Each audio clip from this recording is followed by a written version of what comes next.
Hello to the pessimistic, optimistic, and everyone in between. Welcome back to the Minnesotan Sports Podcast. My name is Connor Philippi, and I am so excited to bring you another episode of the breakdown of the previous week of NFL action. I know it's been a couple weeks since I've done this now, and I apologize. And the rest of this stretch, I'm really trying to dedicate to doing this every single week and making sure I get on top of it.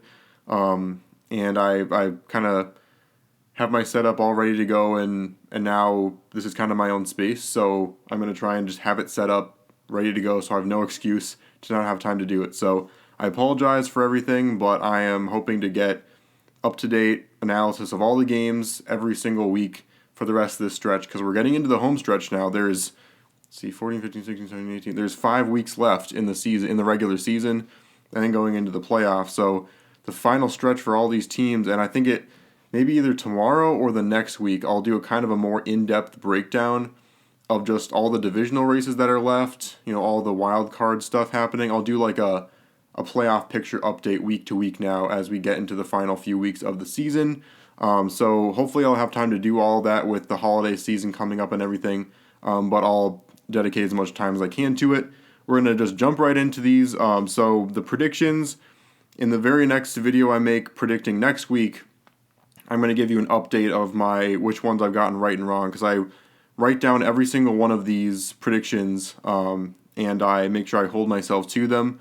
And by the end of the year, I'm going to tally them all up, and I'll tell you exactly how well I did, because I want to hold myself accountable for all these predictions. I'm not going to be like one of those analysts that tries to just act like they were right when they really had predicted a totally wrong thing the week before. So I'm holding myself accountable. I'm making my own predictions, but this week, obviously, at the end of the week, I'm making a breakdown of Week 13, which was a very exciting week for a lot of different reasons.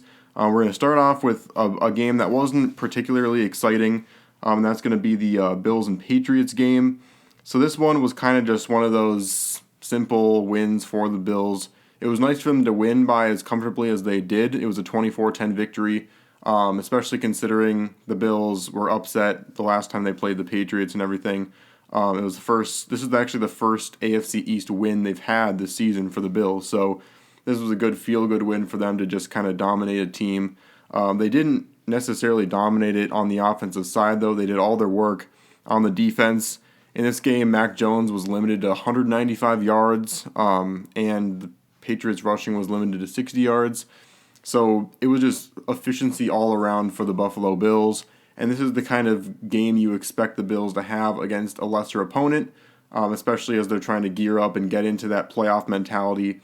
As the weather gets colder, they shift into playoff mode. They understand these next couple years are going to be their years where if they're going to win a Super Bowl, it needs to be very, very soon. Obviously, I think they're going to be good for a while, but I think their peak and Josh Allen's most elite moments will be in these next couple years. They're going to be locked in here, and it's going to be fun to see. The Bills' defense had the kind of game on Sunday that we expected them to have all year against a team like this, and the Bills' offense didn't really have to do much in order to win. Jets 22, Vikings 27. If you haven't yet watched my raw reaction to this one, I do a raw reaction to every Vikings game each week. As soon as the game's over, I turn on my camera and record right away to get like an honest, raw reaction to it, hence the name. So make sure you watch that one, because this time I actually went to the game. My raw reaction is as soon as we get to the parking garage, because it's too loud at the stadium, but I did take videos of some of the moments from where I was sitting and just getting some reactions from the crowd and everything, so that's a lot of fun. Make sure you watch that one. Probably the most fun raw reaction besides the Bills game that I had this season. So a few breakdowns of the game. It's difficult because the Vikings, they did score 27 points. I mean, that's a pretty decent amount of points to score, especially considering the Jets' defense is as good as it is. Jefferson, I wouldn't go as far to say as he was locked down by Ahmad Sauce Gardner, especially considering, if you look at a lot of the plays, Gardner got away with some holds, that's for sure. But Jefferson did catch 7 receptions for 45 yards and a touchdown. His long of the day was 10. Definitely not the numbers you would expect to see from him, and it's unfortunate that Tyreek Hill went off as much as he did, because it's kind of lessening his chances of winning the receptions or the receiving title. I can't remember exactly what it's called, but the most yards in a season. Jefferson's battling with Hill for that one, and he was outpaced by about 100 this week, so that's unfortunate. But anyway, Jefferson, regardless of how many yards he caught and all those stats, he had a really clutch touchdown when it matters, which is what this guy does. Jalen Reagor had a nice deep reception, and obviously a few mistakes from Kirk, and obviously people are going to just see that and just dog on that, and that's the only thing they're going to care about the entire game is, stupid ESPN ads every single time. I think my volume's off. Anyway, people are going to dog on Kirk, and it's going to be all his fault for this, but he was pressured all game long. He had a nice play where he stepped up and actually ran for it on a play. It wasn't his best game, specifically statistically, because he had 173 yards and a touchdown. It wasn't his best game by any means, but he led that big drive and threw it to Justin Jefferson for the touchdown when it mattered. It put them up by 2 scores so that when the Jets did continue their furious comeback, it still wasn't enough at the end. And speaking of which, the defense held themselves down, or held the Jets down all game long, gave up 22 points, obviously let kind of a little bit of a comeback come at the end of the game. But at the end of the day, they scored 16 points in the second half, and that's not too bad. At the end of the day, there was 2 different fourth downs within the 20 that the Vikings were able to stop the Jets on, including one that was like basically at the goal line that they stopped on a 4th and goal at like the 2 or 1. And they almost stopped another one that ended up being reviewed, and White had forced himself in just barely. But this Vikings defense held its own. Obviously, the stupid soft coverage still needs to be fixed. And the Vikings offense does need to be able to close out games. I know they were backed up at their own 4 in that last drive where they eventually punted it off to the Jets. But I think I understand you wanted to drain the Jets last time out there, but you have to just force the ball down the field. Don't make any dumb mistakes. But if there's a guy open, try and get it there. And if not, you cut your losses. The Jets have one more timeout. You knew they were going to be with or without that timeout. So a lot of things that again can be fixed. But the Vikings are 10-2, could wrap up the division if they beat the Lions next week, and everything is all good. So, truth be told, it was a game where you can have a lot of negatives that you can talk about, but at the end of the day, you won a game, scored 27 against one of the best defenses in the league, and held it down in the red zone when it really matters, which is the most important type of defense to have. Steelers and Falcons, for some of these games that don't really matter as much, I'm going to just try and find one main storyline for it rather than talking about the whole game as a whole, because who really cares about the Steelers and Falcons unless you're a fan of one of those two teams. But the Steelers win 19-16, and my main thing is George Pickens. He needs to calm down. I mean, if you didn't see that, obviously Kenny Pickett is not playing well. This whole offense is not playing well. But George Pickens walked off the field, said, "Throw me the effing ball," and yelled at his sideline. Didn't throw a whole tantrum, but I mean, you hate to see another Chase Claypool / Antonio Brown thing happening with him this early. I mean, at the end of the day, you are a rookie. You have to understand that. It doesn't mean you should be disrespected in a personal way. It doesn't mean that you should feel like people are putting you down or anything because you're a rookie, because that stuff has to stop. But you can't act like you're being insanely disrespected because you're not getting the ball all the time when you're a rookie in the NFL. Take your lumps, start from the bottom, get to the top, and, stay humble, because at this point, you're not even all the way through your first season and you're acting like you're the best wide receiver in the league and you can act like a drama queen. And if that's going to be the way he acts the rest of his career, I hope it isn't. I hope he kind of figures himself out. But if that's the way you're going to act the rest of your career, good luck. Packers 28, Bears 19. Christian Watson for the Packers has really emerged as that guy that, he's not going to put up a 180-yard 20 reception, or not 20, that's blasphemous, but like 12 catches for 150 yards, like a lot of mid-range throws. Like, that's not going to be his type of game. He's going to be the guy that is going to get a 70-yard touchdown reception one game, and have that big splash play to get his team back into the game, and then next week he's going to barely do anything. He's just going to be that boom or bust player for the Packers going forward. Maybe they can put him in different ways in the future and get him to be a little more of an all-around consistent guy, but right now that's kind of what he is to his team. And Fields did everything right except score when he needed to. He had good numbers, good yards, had one rushing touchdown, but at the end of the day, he needed to get the Bears in the end zone a couple more times, and he just wasn't able to do it. So the Packers win 28-19, but either team is out of the playoffs at this point. Not officially, but basically. Jags-Lions. Jags lose 14-40. In about one of the most impressive offensive performances of the season by the Lions, which is really saying something. Jared Goff went off for 350 yards and 2 touchdowns. The Lions, I'm gonna say this very slowly. The Lions didn't punt. The Detroit Lions didn't punt all game long, which, when's the last time you could say that? And then the defense for the Lions finally showed out. The Jags were obviously struggling anyway, but nice for the Lions to have a game where they only give up a couple touchdowns. Like, it wasn't a game like the Seahawks game where the Lions put up 40 plus and still lost.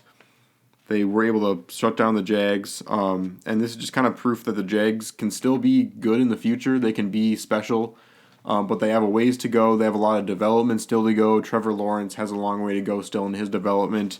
So I'm not giving up on this team and its future yet, but they have time, but I think they need a lot more they need to work on. Commanders 20, Giants 20. This game, this tie, is going to make the bottom part of that playoff picture in the NFC so interesting going down the stretch, because now the Giants are 7-4-1 and the Commanders are 7-5-1. So that's going to be really interesting.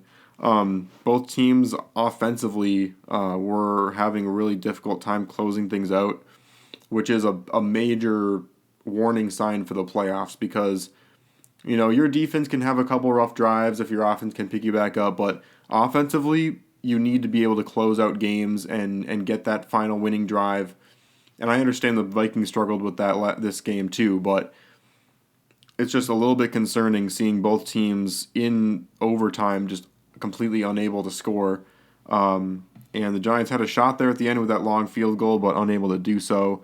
Taylor Heineke had a really good game, 275 yards for 2 TDs.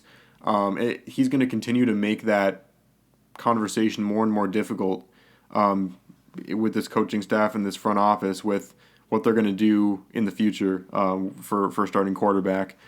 Daniel Jones was really meh, 200 yards and a touchdown. Obviously, he got some runs like he always does. But the question is, can he lead a team in the playoffs against a good defensive opponent? And I don't think I have confidence that he can do that, and it really showed in this game. Eagles win 35-10 at home against the Titans. And this Eagles offense really seems unstoppable right now. Obviously, the Commanders somehow figured them out, and I don't really know how they did that. But the Eagles offense is insane right now. Jalen Hurts is playing out of his mind. It's just amazing to see. A.J. Brown is having a prolific season as well. And the Eagles' defense is only getting better. I mean, they were already good, but improving it with Ndamukong Suh, getting Linval Joseph, the former Viking. I mean, this is the scariest team in the league, in my opinion. I used to think it was the Bills. I think the Eagles would beat the Bills right now in the Super Bowl, or the Chiefs. This is a dangerous team, and I hate the fact that if the Vikings make it far enough, we'd most likely have to play them. Broncos and Ravens, 10-9. The only thing I'm going to talk about is the Lamar injury. So Lamar Jackson goes down. He's considered like day-to-day and week-to-week, kind of in between there. Most likely not going to play next week for sure. But it's going to be interesting because this could potentially open up the window for the Bengals to win enough games in this window for them to try and steal the division away. But truth be told, I think in a situation where their starting quarterback is hurt, the Ravens are in one of the better situations in the league with Tyler Huntley. Tyler Huntley is basically just like a slightly worse version of Lamar Jackson, who I'm sure is itching to find a way to shine, with Lamar kind of struggling a little bit in these last few weeks. I'm sure he wants to try and make something happen in this absence. So if I'm the Ravens, I'm feeling about as good with a backup QB as most teams could feel. But yeah, again, Broncos suck. Russell Wilson didn't throw a single touchdown. He still has like 3 or 4 less touchdowns thrown in this season than bathrooms in his house. I don't know if you've seen that meme go around. But yeah, just a bad game once again for the Broncos. And speaking of bad games, the Browns win 27-14 against the Texans. My main note here is literally Texans are a bad team because that's just the way it is.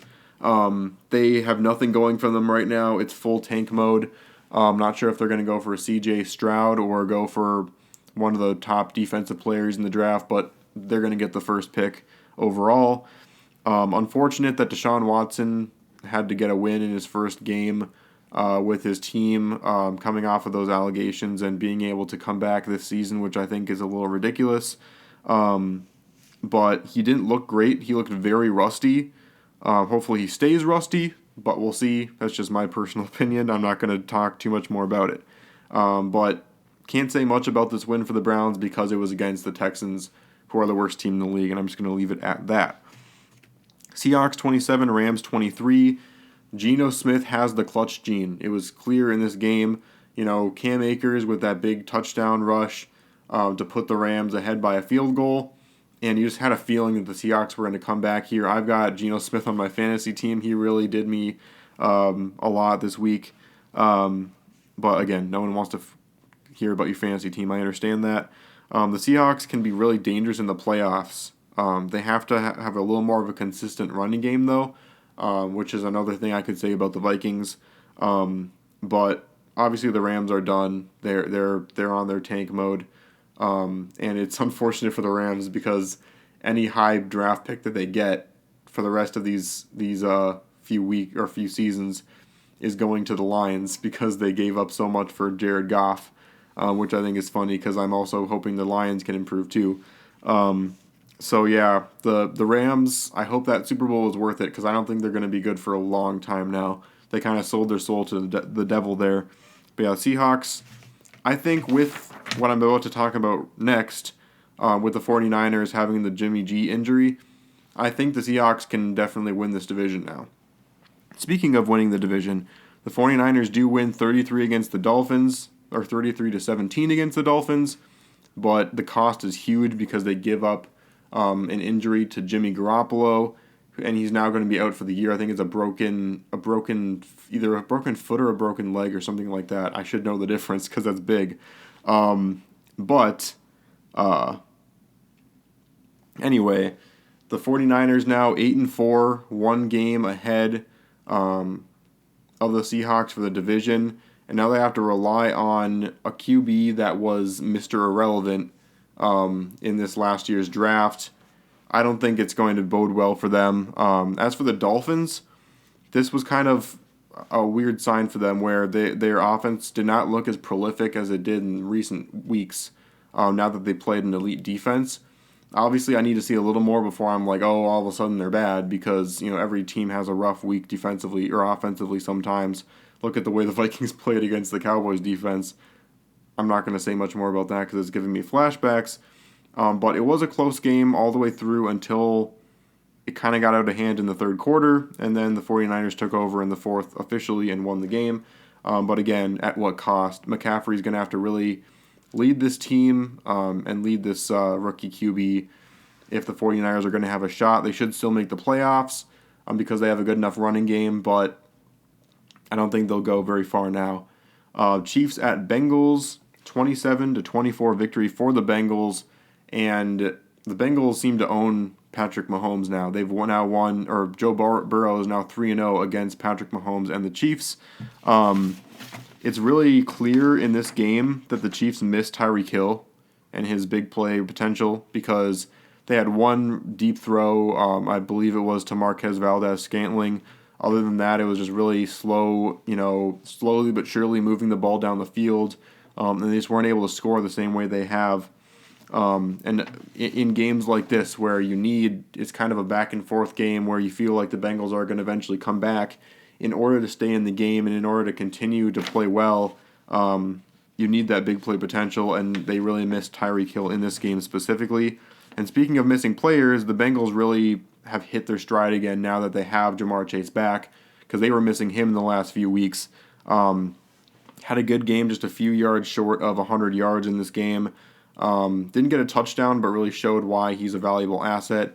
Joe Burrow playing fantastic as always, went 25 for 31, almost 300 yards and a couple touchdowns. So Bengals now with a great opportunity. It's hard to say that it's a great opportunity because Lamar got hurt for that reason. But with that injury, the Bengals have an opportunity that they had no control over, that they can try and get ahead now in the AFC North and try and win it for a second straight year. Chargers and Raiders, the Chargers, it's just unfortunate. Every year they come in looking so good, and I was talking about them being right there with the Chiefs. I did expect the Chiefs to win the division, but I thought it would be a really close horse race. But now the Chargers are 6-6, currently out of the playoff picture, and they just had a lot of injuries on both sides of the ball. Justin Herbert did everything he could with the guys he had on the field.